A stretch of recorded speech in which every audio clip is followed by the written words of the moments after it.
Egunon, vamos a tratar del odio a Madrid. Por supuesto que sí, porque todos odiamos a Madrid. Bueno, quizá no tanto. Pero vamos a hablar de la verdad. Y la verdad, como diría Frijolito, tiene que ser hablada. ¿Y por qué? Porque a veces se trata de chantajear al Estado, chantajear a otras comunidades autónomas y se me dirá, ya están los vascos con el fuero y con el cupo y todo eso. No, eso es respeto al derecho ajeno, que es la paz, como diría Benito Juárez cuando fue presidente indígena de México en el siglo XIX. Una presidencia que fue respetada por Juan Prim, que sería asesinado, como se explica en el libro de Paco Pérez Avellán, que está comentado en este canal, Matar a Prim. Pero estamos hablando del siglo XXI y estamos hablando de Madrid, porque cuando vi una historia muy bonita acerca de los trenes de cercanías de Madrid, dije, seguro que alguien le va a dar la vuelta. Y la historia era la siguiente. En Madrid, en los años bonitos de Esperanza Aguirre y Ignacio González y luego Cristina Cifuentes como heredera y ahora Ayuso, ha habido una política general de hacer compra, no compra. Parece que como con los jugadores de fútbol hay un lend and lease, como los coches también, estas cosas de que tienes un coche, lo utilizas, luego tal vez lo compras o no lo compras mientras vas pagando un alquiler. Hasta, hasta el punto hasta el punto de que en Madrid más del 50% de los trenes no son propiedad de la Comunidad de Madrid, que es la responsable, en principio, de esos trenes. Lo cual es curioso. Han ido utilizando esos trenes como alquilados. Se fijan en el asunto, la historia. Es decir, en vez de tener una planificación de construcción de líneas con el paquete completo y hacerlo todo endógeno y bien estructurado, a alguien le pidieron el favor de que les prestaran unas unidades de tren y así utilizarlas durante un tiempo con una cláusula de opción a compra. Y esa cláusula está llegando a efecto, en el que había la posibilidad de comprar todos esos trenes o verse en la obligación de recortar el servicio porque no hay unidades para dar el servicio que están dando hasta ahora. Por lo tanto, yo dije claramente, evidentemente, la culpa será de Pedro Sánchez. De Pedro Sánchez. No va a ser la culpa de Isabel Díaz Ayuso, por Dios. ¿Cómo va a ser culpa de Madrid? La culpa tiene que ser del PSOE, del gobierno de España, que no cuida a Madrid. Odia a Madrid. Odia a los madrileños. Y hete aquí que la respuesta vino dada. Pedro Sánchez y el PSOE obligan a Madrid a reducir un 10% del... Ahí estaba. Titular. Falso para contar una mentira trialará. Por el mar el cordero y por la montaña las sardinas. O algo así. Como Madrid necesita 300 millones de tralará y de lerele, ¿eh? Para poder ejecutar la compra de todas esas unidades alquiladas en una política chachipiruli de los gobiernos del PP, en Esperanza Aguirre, Ignacio González, pues evidentemente no lo va a hacer el PSOE de motu propio porque esto es un gasto extra obligado por una política de la que es responsable la Comunidad de Madrid, es decir, del Partido Popular. Y si hiciera esto con esta comunidad, ¿qué demonios diría Extremadura? ¿Mm? ¿Qué demonios diría Extremadura respecto a lo que tienen en cercanías y en alta distancia? Porque al fin y al cabo se hacen escaletas. Evidentemente, la transferencia a Cataluña de Rodalías está muy mal hecha. y también los de cercanías, todos estos elementos antiguos Renfe. Por lo cual, no hay ingresos ni inversiones en Cataluña. ¿Qué se hace? Cuando hubo una presión enorme porque los trenes se quedaban parados en medio de la nada, entre dos paredes de tierra y piedra, entre dos estaciones, cogieron, ojo, cuidado, cogieron trenes desde Cantabria y trenes desde Extremadura. Cantabria apenas tiene trenes en su circuito interno y Extremadura no digamos, que prácticamente van a nivel del siglo XIX. ¿Mm? Ojo que tampoco podemos hablar, por ejemplo, entre Miranda y Bilbao, pareciera de los años 70, del siglo XX. La cosa no está muy bien en términos de cercanías. Puede brillar demasiado el asunto de la alta velocidad. Ahí sí se mete dinero.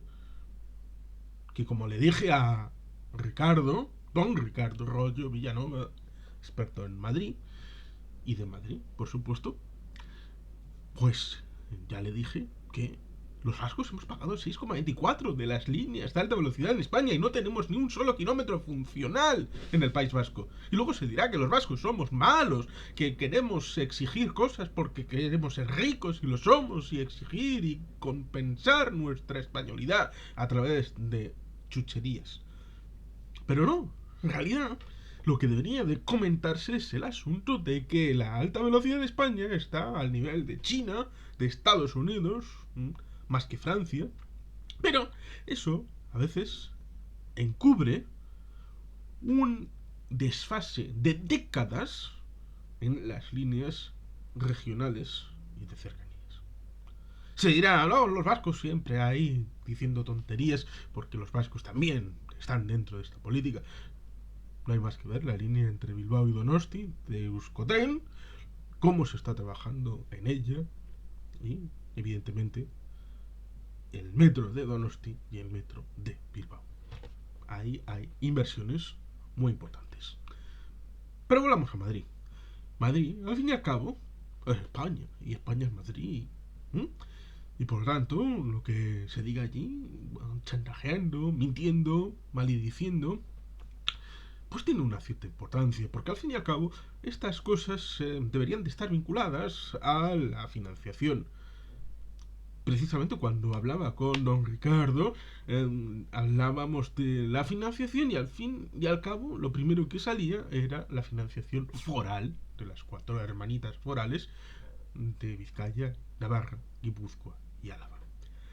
Pero lo que sería interesante es lo mismo que yo he sido capaz de hacer un vídeo o un documento escrito de 4 páginas o un vídeo de 10-15 minutos hablando de la financiación foral, explicándola en su origen y funcionamiento, sería interesante que alguien, evidentemente no de las hermanas forales, porque esto sería malo, pero alguien desde las otras 15 comunidades de régimen común explicara el modelo de financiación común sin mencionar en ningún momento la financiación foral, explicando única y exclusivamente la financiación común de las comunidades autónomas, sobre las que se basa, evidentemente, entre otros gastos, también la sanidad, la educación, los servicios sociales, pero también el hecho de las infraestructuras y las comunicaciones.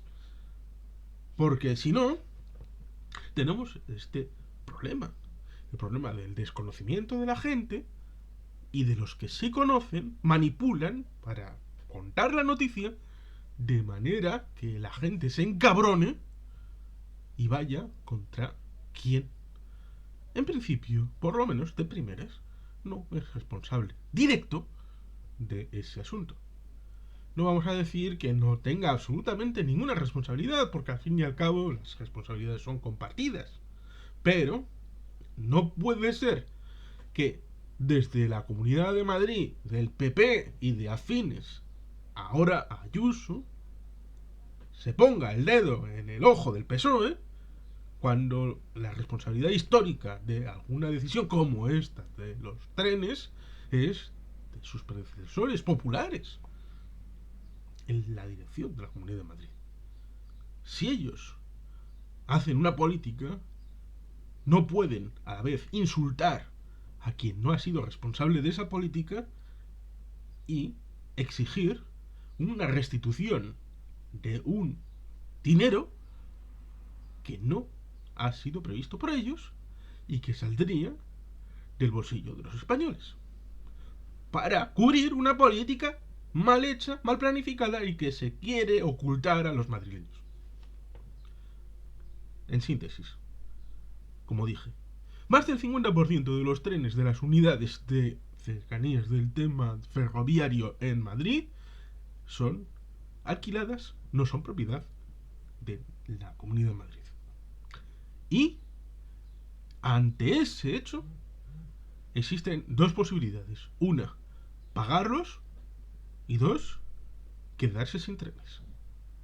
Y que ante la idea de quedarse sin trenes, evidentemente tienen que reducir, el titular decía un 10%, sea el que sea, todos los servicios que la comunidad ejerce.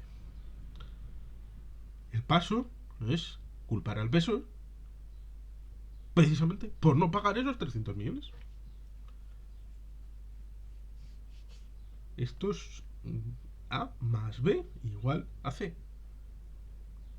Pero es un ejemplo palmario de que las cosas deben de explicarse bien. Porque, como digo, en el marco del régimen común hay un dinero que debería de establecerse para las políticas necesarias.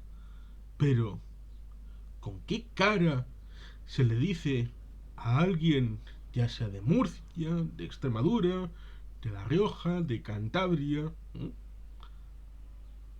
que Madrid necesita 300 millones porque ha hecho una política determinada y ellos deben de aguantar a la cola porque viven menos gente que en Madrid, son menos importantes, no son la capital del reino, no son el centro del universo, no son lo más importante del mundo mundial y por lo tanto deben de ponerse la cola. Y además les dirán, es que en el Congreso es que los vascos y los catalanes se lo llevan calentito, ya sabes, las negociaciones. Pero ahí donde al fin y al cabo acaba por fluir es que al final acaban por entender cuál es el mensaje que deben de captar.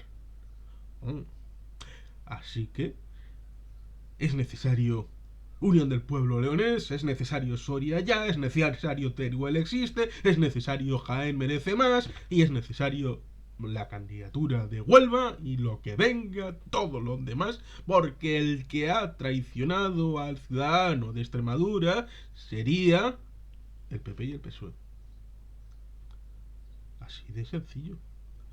Porque en la sede de Ferraz y de Génova y de Ferraz, no han atendido a los votantes y han utilizado los representantes electos para sus meros intereses. Y ahí tenemos el ejemplo de Bárcenas, senador por Cantabria, y Juanma Moreno Bonilla, diputado por Cantabria. Y ni uno ni otro ejerció jamás ningún beneficio para la tierra de mi mujer. O que haya una diputada por Granada que se empadrone en Granada, en la casa del líder, pero para las comunicaciones ponga su domicilio en Madrid y que siendo diputada por Granada se empadrone para cumplir una obligación legal para poder ser candidata a la Junta de Andalucía. Las cosas deben de ser transparentes, pero no para los demás.